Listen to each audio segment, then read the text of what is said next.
Hi friends, Assalamu alaikum. Welcome to Farani's kitchen. எல்லாரும் எப்படி இருக்கீங்க? நாங்க இன்றைக்கு Farani's kitchenல பீஃப் பிரியாணி எப்படி செய்யறேன்றதை காட்ட போறோம். வாங்க எங்களுடைய பீஃப் பிரியாணியை எப்படி செய்யறேன்றதை பாப்போம். நான் எங்களுடைய பீஃப் பிரியாணியை செஞ்சு கொள்றதுக்கு கிழங்கையும் கறியையும் ஒன்றுக்கு போட்டு பாயில் பண்ணிக்கொள்ள போறேன்.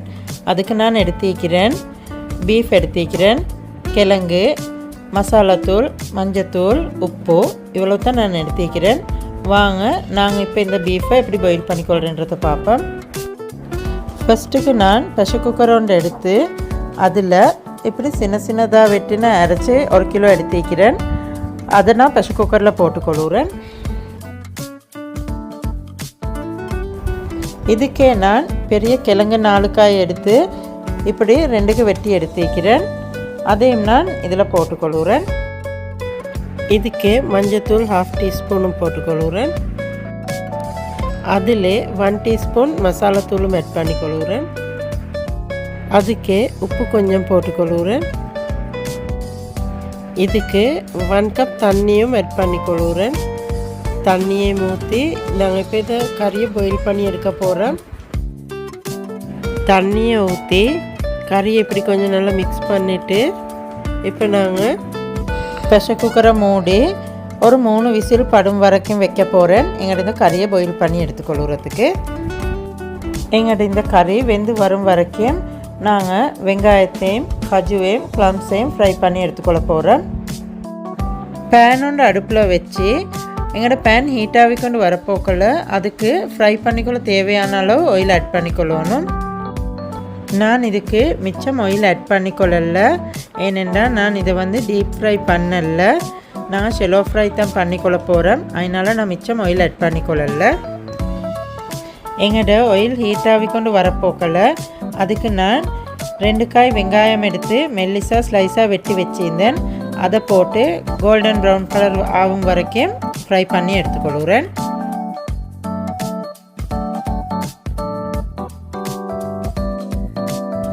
எங்களோட வெங்காயம் இப்போ ப்ரௌன் கலர் ஆகிக்கொண்டு வருவது. இன்னும் கொஞ்சம் ப்ரௌன் கலருக்கு ஃப்ரை ஆகி வரும் வரைக்கும் நாங்கள் எங்களோட கறியை பார்ப்போம் எப்படி இருக்குதுண்டு. எங்களோட கறி நல்லா வெந்து இருக்குது. எங்களோட கிழங்கும் வெந்து இருக்குது. நாங்கள் இப்போ எங்களோட கிழங்கையும் தண்ணியையும் இறைச்சியும் 3ஐயும் வேறு வேறையாக எடுத்துக்கொள்ள போகிறோம். எங்களுக்கு இந்த தண்ணி சோறாக்குறதுக்கு தேவைப்படும், அதனால நான் அதை தண்ணியை வேறையாக எடுத்து வச்சுக்கொள்கிறேன். எங்களோட வெங்காயமும் நல்ல ப்ரௌன் கலருக்கு ஃப்ரையாக இருக்குது. இப்போ நாங்கள் எங்களோட இந்த வெங்காயத்தையும் எடுத்துக்கொள்ள போகிறோம். நாங்கள் இப்போ வெங்காயத்தை எடுத்துகிட்டு வெங்காயம் ஃப்ரை பண்ண அதே ஆயிலில் எங்களோட ப்ளம்ஸையும் போட்டு ஃப்ரை பண்ணி எடுத்துக்கொள்ள போகிறோம். நாங்கள் ப்ளம்ஸையும் ஃப்ரை பண்ணி எடுத்துகிட்டு அதே ஆயிலில் எங்களோட கஜுவையும் போட்டு ஃப்ரை பண்ணி எடுத்துக்கொள்ள போகிறோம். எங்களோட கஜுவையும் ஃப்ரை பண்ணி எடுத்ததுக்கு போகிறோம். நாங்கள் இப்போ சோத்தை ஆக்கிக்கொள்ள போகிறோம். வாங்க நாங்கள் எப்படி இந்த சோத்தை ஆக்கிக்கொள்கிறேன்றதை பார்ப்போம். நான் சோத்தை ஆக்கிக்கொள்கிறதுக்கு அரிசி 1 கிலோ எடுத்து அரவருக்கு கழுவி ஊற வச்சுக்கிறேன். நான் சோத்தை ஆக்கிக்கொள்கிறதுக்கு ஒரு நான்ஸ்டிக் பானை ஒன்று எடுத்து அதில் தண்ணி கொஞ்சம் ஊற்றி அதில் பேலீஃப் ஒன்று, அன்னாசிப்பூ 1/2 இதெல்லாம் போட்டு நான் இந்த தண்ணியை கொஞ்சம் பாயில் பண்ணிக்கொள்ள போகிறேன் எங்களோட சோத்தாக்கி கொள்கிறதுக்கு. இதுக்கே நான் உப்பு கொஞ்சமும் போட்டுக்கொள்கிறேன்.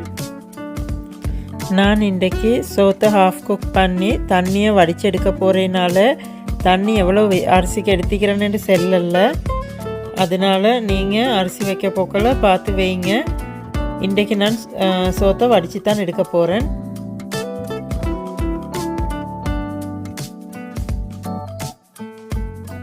எங்களோட தண்ணி நல்லா கொதிச்சு கொண்டு வரப்போக்கில் நாங்கள் அதுக்கு 1/2 ஹவருக்கு கழுவி வச்ச அரிசியை போட்டு சட்டியை கொஞ்சம் மூடி நாங்கள் ஒரு 10 நிமிஷம் எங்களோட இந்த அரிசியை 1/2 குக்குக்கு பாயில் பண்ணி எடுத்துக்கொள்ள போகிறோம். எங்களோட சோறு வெந்து வரும் வரைக்கும் நான் பிரியாணியோட கிரேவியை செஞ்சு கொள்ள போகிறேன். வாங்க இப்போ அதுக்கு என்ன தேவைன்றதை பார்ப்போம். இதுக்கு நான் தக்காளி எடுத்துக்கிறேன். தக்காளியை இப்படி மெல்லிசா நான் வெட்டி எடுத்துக்கிறேன். ரம்பு, அன்னாசிப்பூ, பிரியாணி மசாலா, நச்சிரம் தூள், கொத்தமல்லி தூள், வெள்ளை வெங்காயம், பச்சஞ்சி, தேங்காய், உப்பு, கொச்சிக்கத்தூள், அரைச்சா வச்ச தண்ணி, மஞ்சத்தூள் இவ்வளவு தான் நான் எடுத்துக்கிறேன். வாங்க இப்போ எங்களோட சோத்தை பார்ப்போம் எப்படி இருக்குதுண்டு. எங்களோட சோறு இப்போ ஹாஃப் குக்குக்கு வெந்திக்குது. எங்களுக்கு இந்த அளவு போதும். நாங்கள் இப்போ எங்களோட சோத்தை வடித்து எடுத்துக்கொள்ள போகிறோம். இப்போ நான் கிரேவியை செஞ்சு கொள்றதுக்கு நான்ஸ்டிக் பேன் ஒன்று அடுப்பில் வச்சு அதில் 3 டேபிள் ஸ்பூன் ஆயில் ஆட் பண்ணி கொள்ளுறேன். எங்களோட ஆயில் ஹீட் ஆகிக்கொண்டு வரப்போக்கல அதுக்கு நான் 1 டேபிள் ஸ்பூன் ஜிஞ்சரும் 1 டேபிள் ஸ்பூன் கார்லிக்கும் ஆட் பண்ணி கொள்ளுறேன். எங்களோட ஜிஞ்சர் கார்லிக்கு பச்சை வாசம் எல்லாம் போயிட்டு எங்களோட ஜிஞ்சர் கார்லிக் நல்ல கலர் மாதிரி கொண்டு வருவது. நான் இப்போ இதுக்கு 1 கிலோ தக்காளி எடுத்து மெல்லிசாக வெட்டி வச்சிக்கிறேன். இந்த மாதிரி வெட்டி கொண்ட தக்காளி எல்லாத்தையும் நான் இப்போ இதிலே போட்டுக்கொள்கிறேன்.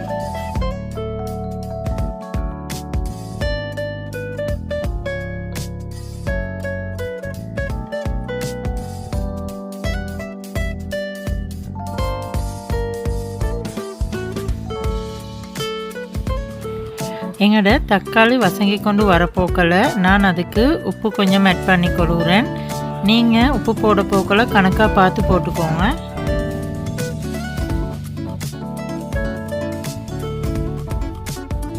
இதுக்கே நான் நச்சிரம் தூள் 1 டீஸ்பூனும் கொத்தமல்லி தூள் 1 டீஸ்பூனும் எடுத்துக்கிறேன்.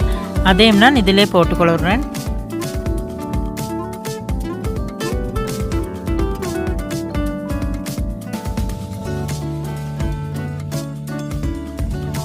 இதுக்கே ஹாஃப் டீஸ்பூன் கொச்சிக்கத்தூளும் போட்டுக்கொள்கிறேன்.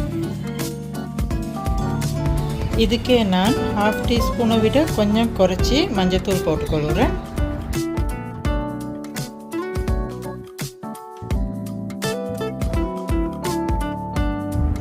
இதுக்கே நான் அன்னாசிப்பூ ஹாஃபும் போட்டுக்கொள்கிறேன்.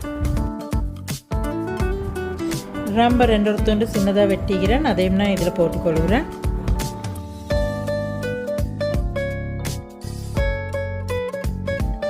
இதுக்கே நான் பிரியாணி மசாலா 1.5 டீஸ்பூன் எடுத்துக்கிறேன். அதையும் நான் இதில் போட்டு மிக்ஸ் பண்ணிக்கொள்கிறேன்.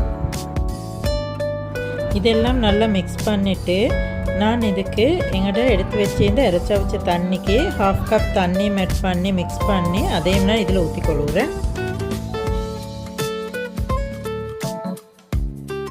எங்கள்கிட்ட இந்த கிரேவி நல்லா கொதிச்சு கொண்டு வரப்போக்கல நான் அதுக்கு அவிச்சு வேறே எடுத்து வச்சிருந்த இறைச்சி எல்லாத்தையும் இதில் போட்டுக்கொள்கிறேன்.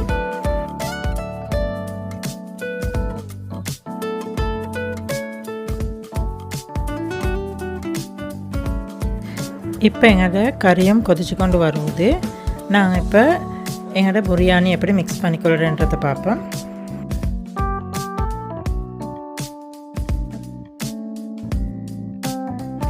எங்களோட கறி இப்போ நல்லா கொதிச்சு கொண்டு வருவது. நான் இப்போ அடுப்பை ஆஃப் பண்ணிவிட்டு நான் ஃபஸ்ட்டுக்கு ஃப்ரை பண்ணி வச்சு இந்த வெங்காயம் எல்லாம் இந்த கறிக்கு மேலால் போட்டுக்கொள்கிறேன்.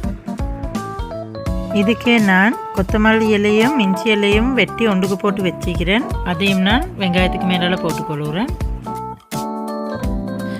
இதுக்கு மேலால் நான் ஃப்ரை பண்ணி வச்சு இந்த ப்ளம்ஸையும் கேஷ்யூ நட்ஸையும் போட்டுக்கொள்கிறேன்.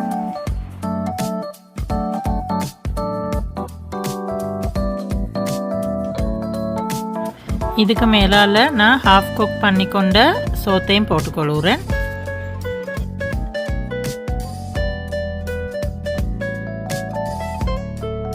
சோத்தை இப்படி நல்ல எல்லா இடத்துக்கும் கொஞ்சம் பரத்தி விட்டுக்கொள்ளணும். எங்களோட சோத்துக்கு மேலால் நான் கொஞ்சம் ஃபுட் கலரையும் ஊற்றிக்கொள்ள போகிறேன். நீங்கள் உங்களுக்கு விருப்பமான கலர் ஊற்றிக்கோங்க. மஞ்சள் கலர் சரி, ஆரஞ்சு கலர் சரி, உங்களுக்கு விருப்பமான கலர் ஊற்றிக்கோங்க.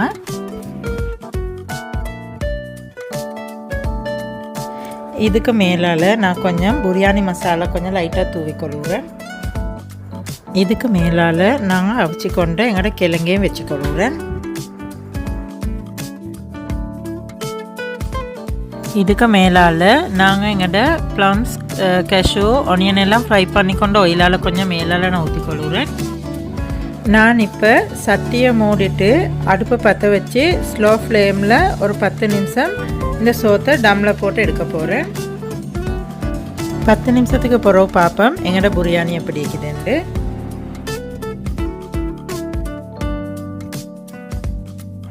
இப்போ 10 நிமிஷம் ஆகிட்டு எங்களோட பிரியாணி எப்படி இருக்குன்றதை பார்ப்போம். இது நாங்கள் இன்றைக்கி ஃபரானிஸ் கிச்சனில் செஞ்சு கொண்ட பீஃப் பிரியாணி. நீங்களும் செஞ்சு ட்ரை பண்ணி பாருங்கள். இது நல்லா டேஸ்ட்டாக இருக்கு. நீங்களும் செஞ்சு ட்ரை பண்ணி பார்த்துட்டு எங்களுக்கு உங்களோட கமெண்ட்ஸை சொல்லுங்கள். இப்போ எங்களோட பிரியாணி ரெடி ஆகிட்டுது. எங்களோட பிரியாணியை கொஞ்சம் நாங்கள் நல்லா மிக்ஸ் பண்ணி கொண்டுட்டு நாங்கள் டிஷ் ஒன்றில் போட்டுக்கொள்வோம்.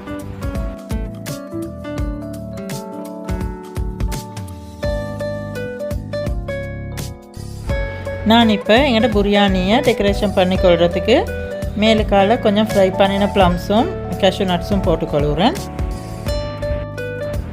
உங்களுக்கும் எங்களோட இந்த பீஃப் பிரியாணி பிடிச்சிருக்குன்னு நினைக்கிறேன். உங்களுக்கும் எங்களோட இந்த பிரியாணி பிடிச்சிருந்துச்சுண்டா எங்களோட ஃபரானிஸ் கிச்சன் யூடியூப் சேனலுக்கு லைக் பண்ணுங்கள்.